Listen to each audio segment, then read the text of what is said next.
Hello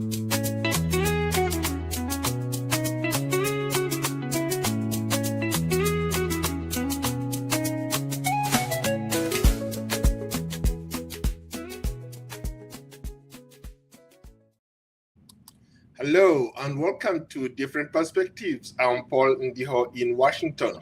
The smoke is still clearing over northern Nigeria after US strikes are carried out on Christmas Day. President Donald Trump is claiming perfect strikes, saying they were meant to avenge the killing of Christians.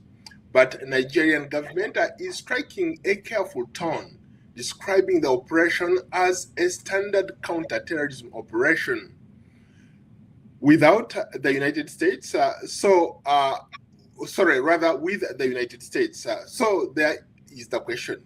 Is this the start of a sustained US campaign in West Africa, or is it a domestic political message delivered overseas with a cruise missile? Well, joining me is my great friend, Dr. Edgar Githua, a security and diplomatic expert at Strathmore University in Nairobi, Kenya.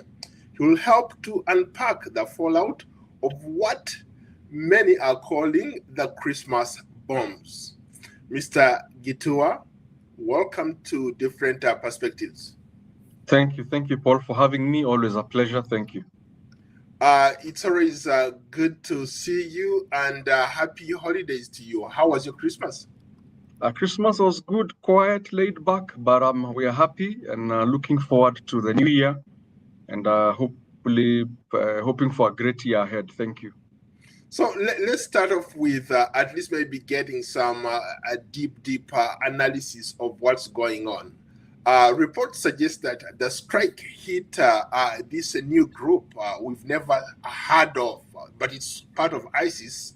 How is this group different from the groups that we've known that have harassed people, killed a lot of people, like Boko Haram or ISWAP, and why does this matter? Thank you, Paul, for having me. Number one, we begin by saying that the Sahel region, West Africa, and the Sahel belt have had or have suffered a proliferation of, these terrorist groups, dissident groups, and largely because of the security vacuum that has arisen because of the weak governance and the weak governments in Burkina Faso, Mali, Niger, Chad, that entire Sahel region, going all the way to Nigeria. So you realize that this new group, Lurakawa or something, I might mispronounce the name, affiliated to ISIS, it is just an offshoot of ISIS. There are many branches of ISIS, the Islamic State. The idea that, actually for me, ISIS actually has been thriving on the idea on an ideology of recreating the caliphate, this grand Islamic caliphate. And hence, anywhere there are huge population of Muslim faithful, and where there is a security kind of vacuum, they try and plant themselves there. Of course, in great rivalry with Al-Qaeda, who are the precursors in that region.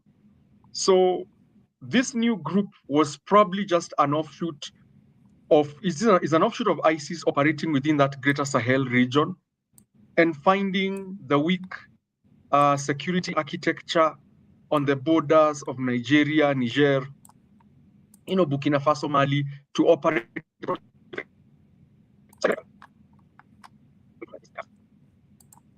ideology of recreating the caliphate, and of course gaining physical territory with the hope of one day raising a flag under one big banner, that caliphate, which for me I call an ideology now because it has stopped being religion. It is bigger than religion. It is more of it's an ideology that they are trying to come up with to take over large territories, bring large territories under their control.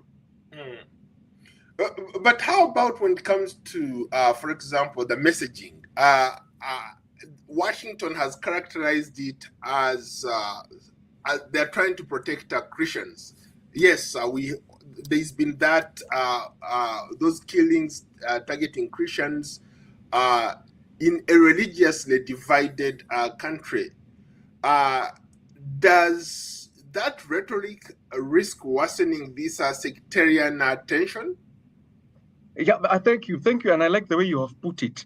The idea, the messaging is very direct. The messaging, we call this, and probably in media you might probably have come across this, something called agenda setting.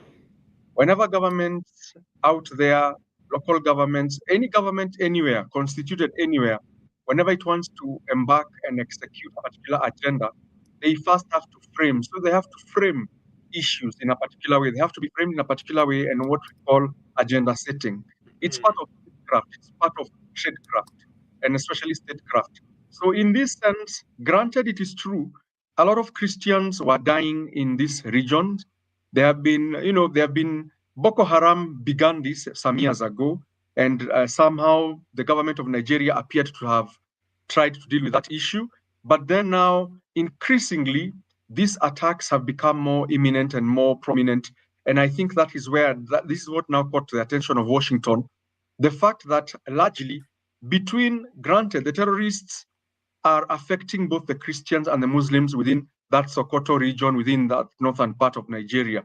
But largely it appears like it is the Christians who are bearing the brunt of those atrocities. Hence, like all politicians, like all great nations, the US decides to use whatever lens it decides to use to interpret. Because rightly speaking, they were right in saying that more Christians are dying than Muslims. And it may not be a religious war, because remember, these terrorists are targeting both the Christians and the moderate Muslims who do not believe in their agenda. So the framing of the issues, the agenda setting, and making it sound like it is a Christian genocide going on, for me and from what I've read, is just part of the optics in justifying why this was done. All right, because someone would really want to understand, why is the US, the greatest nation, the biggest superpower in the world right now, very interested? And their biggest interest can only be brought into play by now bringing this religious divide and the appearance that Christians are suffering more than the Muslims were in the northern part of Nigeria, which, rightly speaking, had been happening for some time. But now Trump and the Republican government administration in power right now, knowing that they are very heavily pro-Christian, remember, they are very religious and they are very pro-Christian, felt it was their time to take matters into their own hands to try and do something about it. Hence the airstrikes, hence the strikes that came in during Christmas. But largely, if you ask me, Christians and Muslims are suffering almost at equal measure at the hands of these ISIS terrorists. Great point. Just yesterday, somebody put a bomb in a mosque and it killed a lot of people. As far as I can remember, the killings have been happening on both sides. It's not like a one-off shooter thing. I can remember going back even to the 1990s, the 2000s. These killings have been happening. It's only now that some people are wondering why now Washington wanting to exert this kind of pressure. Nigeria says it approved the strikes. From your perspective, do you think this was some real cooperation or pressure from Washington? Because about a month ago, President Trump went on record and said that if Nigeria doesn't put its act together, they are going to come for them. I remember even talking to the spokesperson of the Nigerian president, the person who speaks for the president, about the same subject. He said that at the time, the United States had not consulted with them, and he argued that they were a partner country and they were expecting, if something like that was to happen, that they would sit down and agree to the terms of engagement. Yeah, thank you. That's a good way of putting it. Yeah, definitely. Let's put back to what I was saying. Yes, killings have been happening for many years over various regimes. But I choose to look at this a little bit differently. This is the first step of the US being able to extend its global war on terror in the Sahel region and taking back lost ground. Remember, the US and France when all these countries had their uprisings and had these coups that took place in Burkina Faso, Mali, Niger, and the entire region, there has been a push against having Western boots on the ground. So this is the US's back. My analysis is this is America's way and open door back into the area. Why? Because there is a huge security vacuum that is enabling ISIS, ISWAP, ISSP, Al-Qaeda, and all these groups to regroup and to build a stronghold. So Nigeria is just an open door for me. It is a warning shot that the US has fired to Boko Haram and all these other extremist groups. But after we are done with Sokoto and this Nigerian situation, with or without your permission, we are coming for you. So this is a warning shot the US is firing. It's just an extension of the global war on terror. It has fired its warning shot to all these groups. So I expect to see going forward either lying low or reducing their activities in the region, because they have realized that the US has the capability and ability to reach them at whatever time, given their advanced technological intelligence gathering mechanisms, using their satellites and even, the boots on the ground. They'll be able to easily wipe out a few of these groups which are not very, very strong. So I feel this is the US coming back into this, coming back into the regional security architecture of the Sahel, and Nigeria was the open door. To back to your second point, was the Nigerian government involved? At first, all countries are sovereign. All governments want to claim sovereignty. But the bigger question becomes for the Nigerian government, and I think this is where they were caught between a rock and a hard place, is if you claim you are a sovereign country and you're in full control of your territory, and all, whether Christians, Muslims, whoever they are secure under your rule, why are these atrocities occurring? And I think Nigeria did not have an answer for that. So some people will argue Nigeria was pushed, coerced into this. Ultimately, Nigeria could not say no, because they had been given the chance to do something about it and had seemingly failed in getting the job done. So when the US steps in, and remember, under liberalism, international relations under liberalism, the right to life is sacred. The right to any human life is sacred. So the responsibility to protect. Anytime a big country like the US says we are walking in on humanitarian grounds, these preemptive strikes are meant to save human life. Nobody can argue against that, because human lives were dying. So I think the Nigerian government got caught between a rock and a hard place. They didn't get their act together on time to be able to contain these killings. And so the US walked in. How about those people who said that why Nigeria?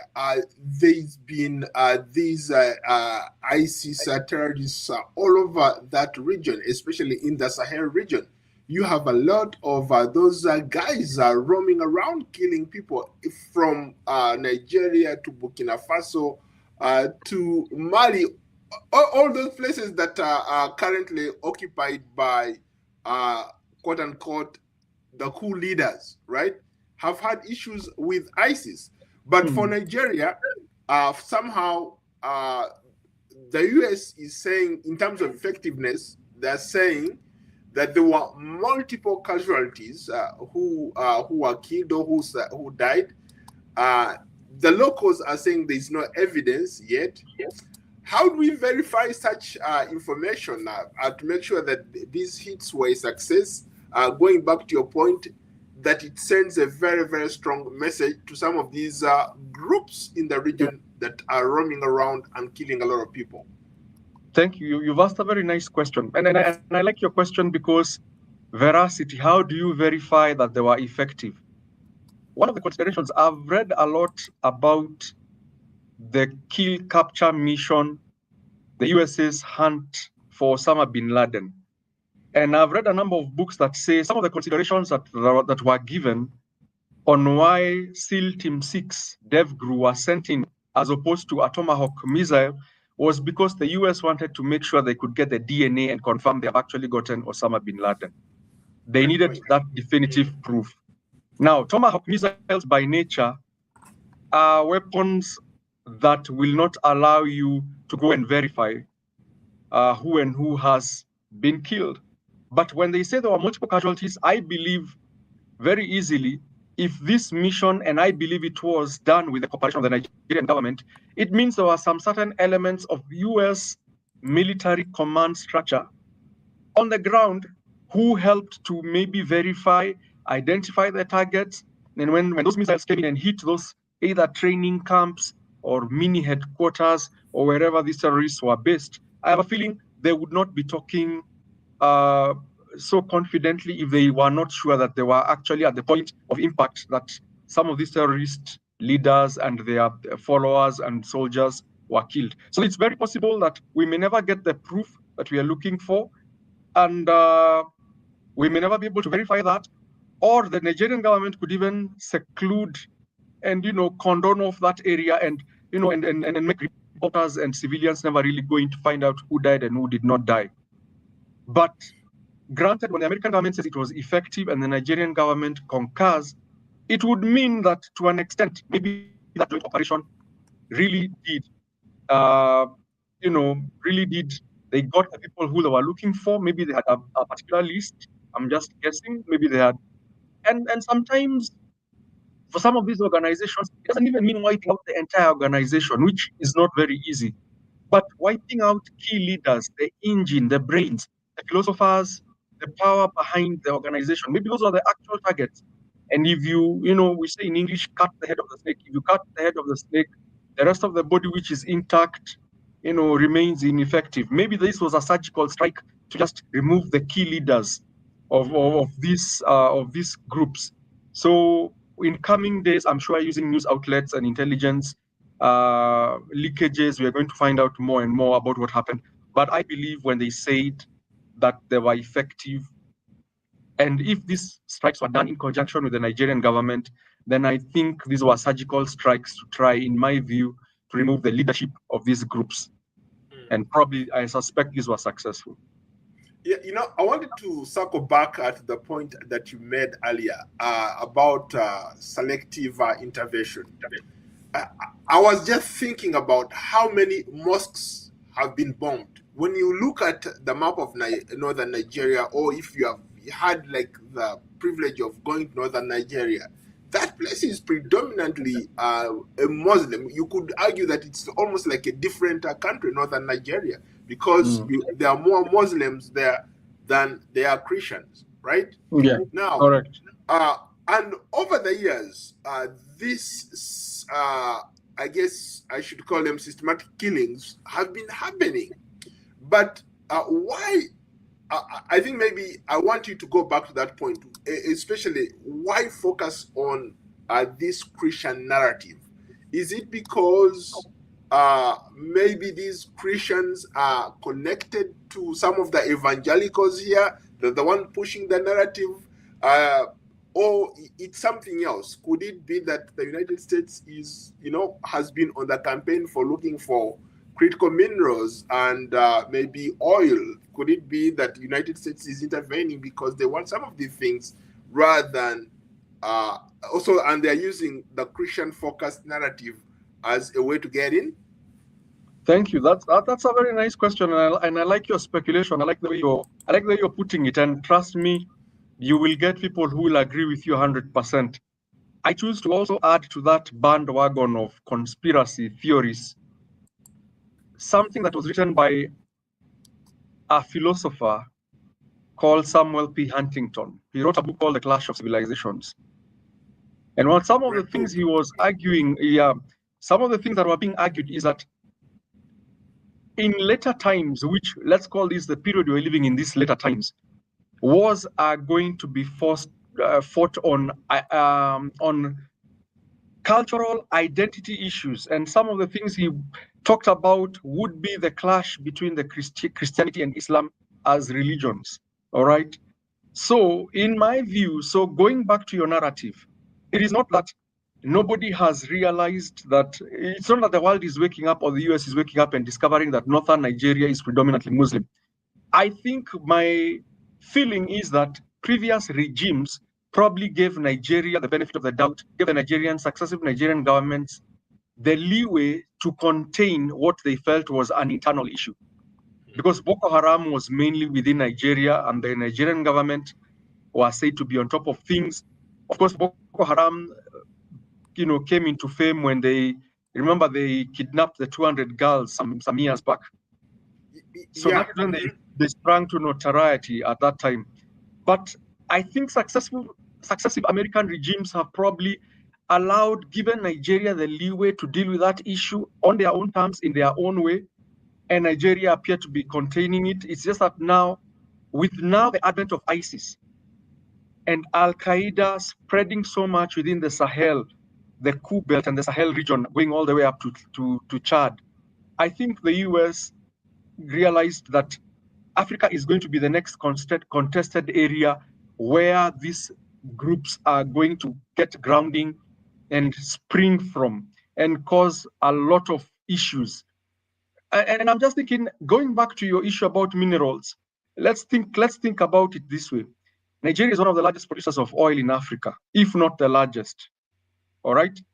Within OPEC and within the global oil architecture, Nigeria is one of those big producers of oil. If the regime is under threat from pressure coming from ISIS, Al-Qaeda, eventually Boko Haram, they could all morph. The enemy of your enemy is my friend. They could decide to just, create a big group that really creates a clear and present danger for Nigeria. Why? Because they want to control oil. And if you allow Nigeria to fall to all these extremist groups, you can imagine, and they have they have oil literally to oil their machinery and their recruitment.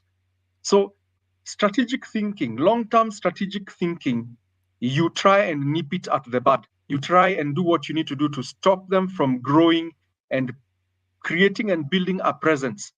That is number one. Number two, this is the conspiracy theorist within me now. Do not be surprised, Paul, that there are also elements within Nigeria who would be happy to see the country fall to these extremist groups for their own selfish reasons. Exactly, for their own selfish reasons. So the US sending in Tomahawk missiles and putting a stop to this is also telling those hidden conspiratory people who could be hiding within the Nigerian government or within the Nigerian population that we will not allow Nigeria to fall and go down this road. We will not allow Nigeria to become the next Libya. We will not allow Nigeria to be taken over by groups that are going to destabilize global peace. So there are all these ways of thinking about it, Paul. And like I said, this is the US's open door, back into the Sahel. Who knows? Mali, Burkina Faso, and Niger could now reach out to the US and tell them, how do you help Nigeria deal with the problem? We are also inviting you. This could get the Americans invited back into Niger, Mali, Burkina Faso to help them fight their own battles, because Jenin is also giving Burkina Faso and Mali and Niger a hard time. Al-Qaeda in the Maghreb, just up there in Libya.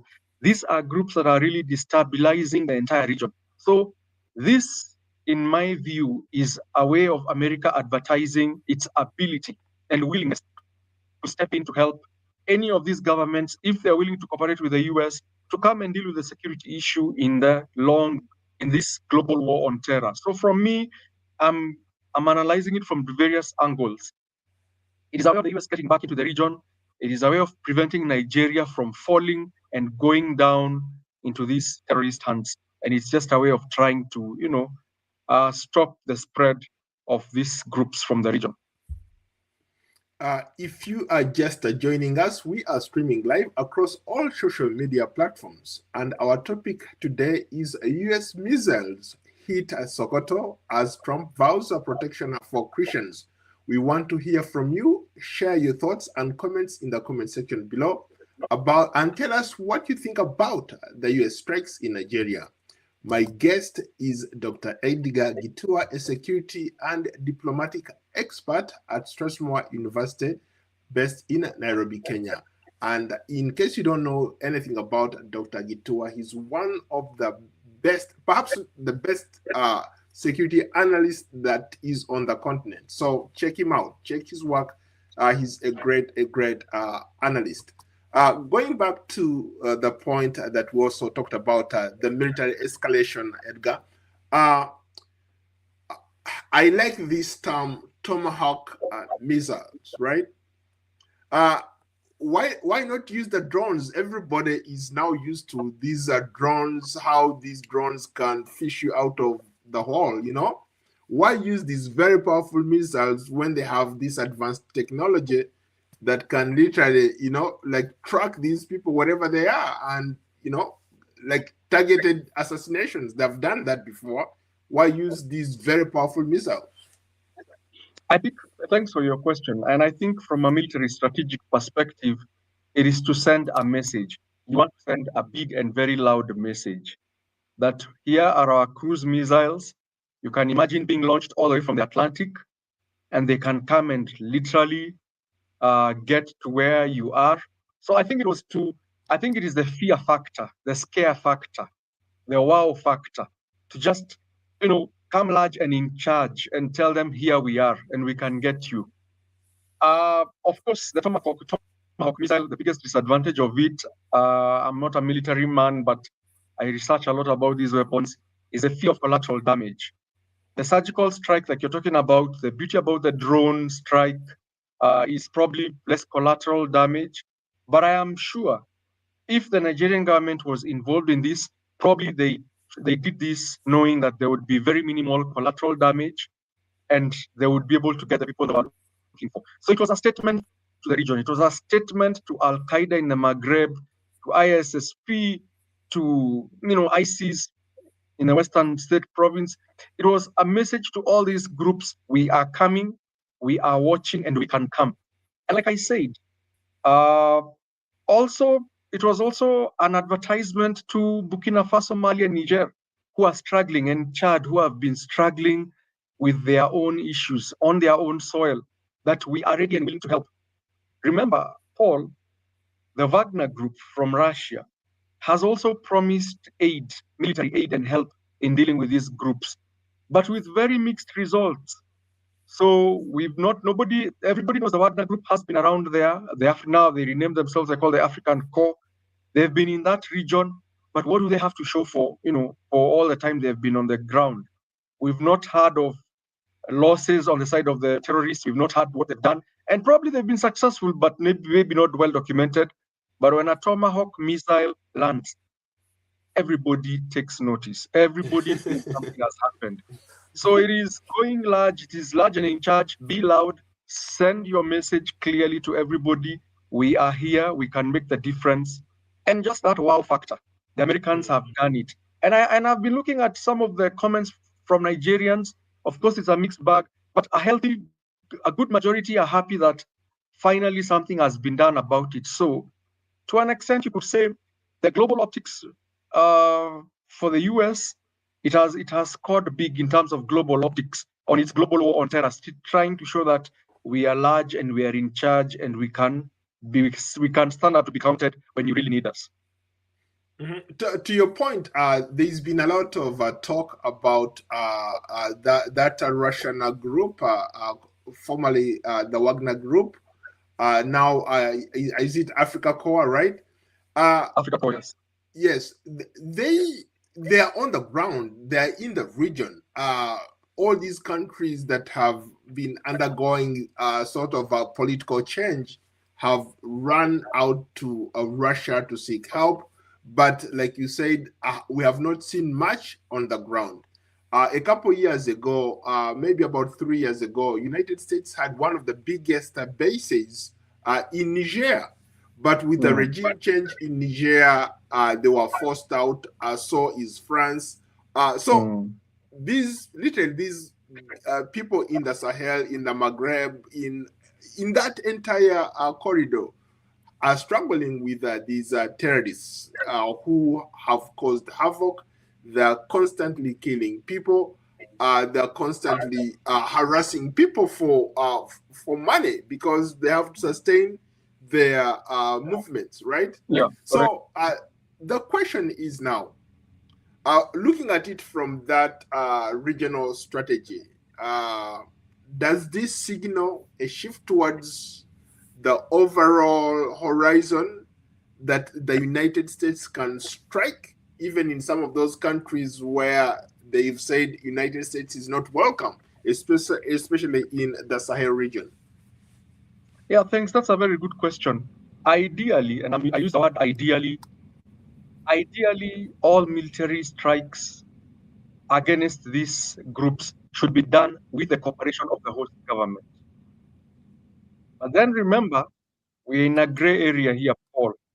These governments in Niger, Mali, Burkina Faso do not have legitimacy. They came into power through the back door. Granted, their citizens have allowed them and they are ruling their countries and they're in charge of their countries, but they still lack legitimacy. Remember, they pulled out of the African Union, pulled out of ECOWAS, ECOMOG, and now, if they are unable to take care of the security of the very same people who they claimed they are overthrowing previous regimes to come and take, if they are unable to provide security for the people whom they are supposed to provide security for, and these are human lives, and remember, all lives matter, who is expected to protect those people? So there is a very gray area that could be exploited. I know legal scholars out there are going to fight me on this, but trust me, I will not be surprised if I see more airstrikes in Niger, Mali, Burkina Faso, on these terrorist camps where these governments have been unable to contain them. And trust me, I can assure you almost 100%, you will not hear any complaints from these coup leaders. Traore and the other colonel and the other general are not going to complain when one or two few Scud missiles or not a Scud, I mean another Tomahawk missile or other missiles or predator drones come and help you with the situation. Largely because the big picture is all lives matter. Regardless of the government in power, these governments remember legitimacy. They came into power through coups, and that does not mean I am delegitimizing them at all. But the bigger question now becomes, are they being able to provide security for their people? Because the world cannot watch when human lives are getting lost because of illegitimate governments that came into power and are unable to provide security. So do not be surprised if the US turns the US Africa Command. If US AFRICOM decides, let's just clear all these people from the Sahel belt, from the Coup belt, that Sahel region up to Chad, and easily consults and tells them, and they don't even have to be in agreement. They'll simply tell them, we have noticed these terrorist camps in your soil. You have not done anything about it. We are striking them. And they go ahead and do it. You will not have any complaints from Traore and company. They will not complain. Granted, ideally, all these strikes should be done in collaboration with the host government, so that there is that element of sovereignty and acceptance and, of course, joint operations. But I will not be surprised if, for example, the US realizes through its intelligence network that these governments are unable. Two words here, either unwilling or unable. It is one thing for them to be unable because they do not have the capacity and the material power to do it. But they could be also, if they are unwilling, meaning they could do something, but they are unwilling for whatever reason, I am sure the US will step in because regardless, even though those are predominantly Muslim countries, those are still human lives. And I think all lives matter. So I will not be surprised.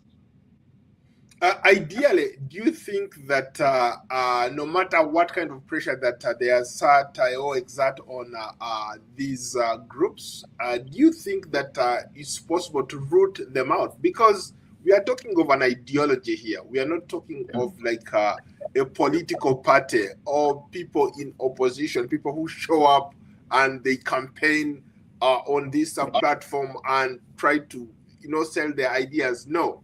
We are talking about people who, in a way, have these radical ideas, who are radicalized by, they use religion as a pretext. Hold on, sorry about that. Sorry. Yeah, so they use religion to do harm, and so when you go in northern Nigeria, I've been fortunate enough to go in my degree in Kaduna, in some of those Bauni states, some of those places, there are a lot more Muslims who don't even want, like women, for example, to go to school. It's an idea. Yeah. Can they get rid of that idea? Yeah, thanks. And I think you've now mentioned for countries like Nigeria and to an extent Tanzania, countries that have huge Muslim populations living side by side with Christian populations, I think they run into now what I was telling you, that clash of civilizations. Because you'll find Nigeria, the southern part of Nigeria, very developed, very open-minded, very liberal. Then we go to the conservative north, the Fulanis, all those Maiduguri, the Sokoto area you mentioned, very heavily Islam, and there is nothing wrong with their religion, but it is this ideology. Now, shifting to radicalization, there are many things that make such regions susceptible to radicalization. We're talking about poverty, high unemployment, bad education, and all those things. So it is a social economic issue. Bombs alone will not solve the problem, Paul, in my perspective and from my research. Bombs alone are not the way to go. Boots on the ground will, to an extent, push back these jihadists, will push back these extremists. But you have got to replace that ideology, that hope that they come and give these vulnerable populations. You have to replace the hope they give by empowering these populations, allowing, like you rightly mentioned, allowing the women and girls in these areas to go to school, get empowered, allowing the youth to be employed, improving. So what the Nigerian government should be doing to help itself fight this battle is ensuring that development and socioeconomic empowerment get to the northern parts of Nigeria. This one now denies denies these groups from getting populations from which to recruit, because they recruit. I am sure it's not just free of charge. Probably there's a monthly stipend, there's a small salary, an allowance. If you join our group, your family is taken care of. So some people join these groups because they want to take care of their families. So social economic empowerment, and it's a long-term strategy. So boots on the ground, using military power to fight terrorism is just one way of doing it. The de-radicalization, fighting radicalization is more of soft power.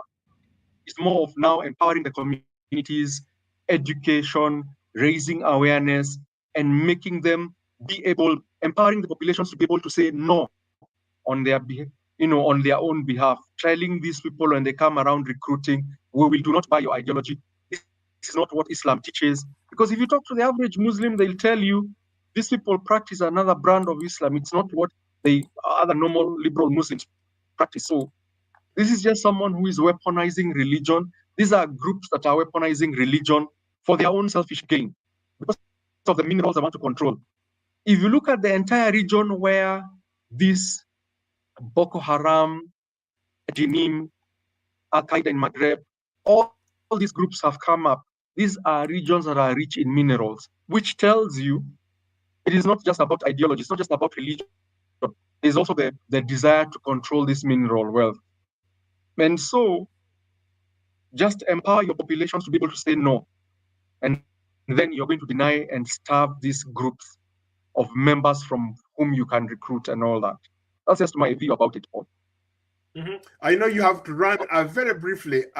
Do you, going forward, the US says more is coming, according to the Secretary of War, or former, or the Defense Secretary here, says more is coming. Do you think the United States can sustain this kind of campaign, and Nigeria will seize that ground and maybe chase those guys out of that region? I think it is possible because in Nigeria, for me, it's very easy. And I don't know whether these are the calculations the Americans have done. Number one, first suppress the group by sheer volume of power and firepower. Disorgan, break up their camps, destroy their equipment, scare them back into the holes which they crawled out from. And then now, the second phase, empower the Nigerian military. So have probably a US-Nigerian joint mission where Americans train Nigerians on counterterrorism, better counterterrorism, give them some military aid package to be able, so the Nigerians now pick up the fight themselves. The Nigerian military goes and really now that they have the momentum on their side, now that they have the advantage on their side, to be able to push back these jihadists. So it is possible. I think in the short term, boots on the ground, maybe not, I'm not saying the Americans agreeing to come on the ground, but they could send a few instructors, some people to train the Nigerian military on how best to conduct counterterrorism operations, and then give them military aid, buy them military equipment, and support them through AFRICOM, and probably Nigeria will be able to clean up its borders. For Mali, Niger, Burkina Faso now thinking outside the borders. The US will have to think about how to cooperate with this entire region. And so unless it gets the cooperation it needs from this Mali, Burkina Faso, Niger, they may be reduced to what they do probably in Somalia. Every once in a while, drone attacks using the Predator drone come and attack a few camps there, disorganized, but probably never have the full success it would get if it, for example, got the support of the governments in Mali, Burkina Faso, and Niger.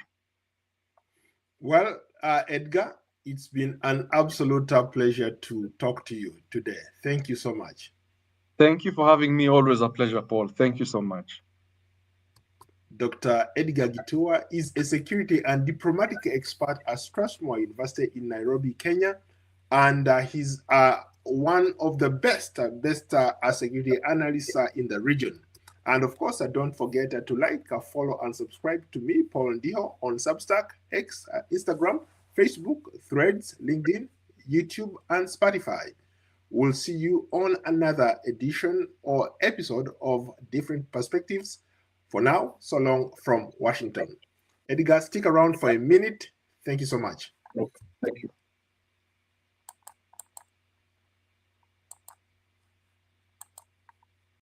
you.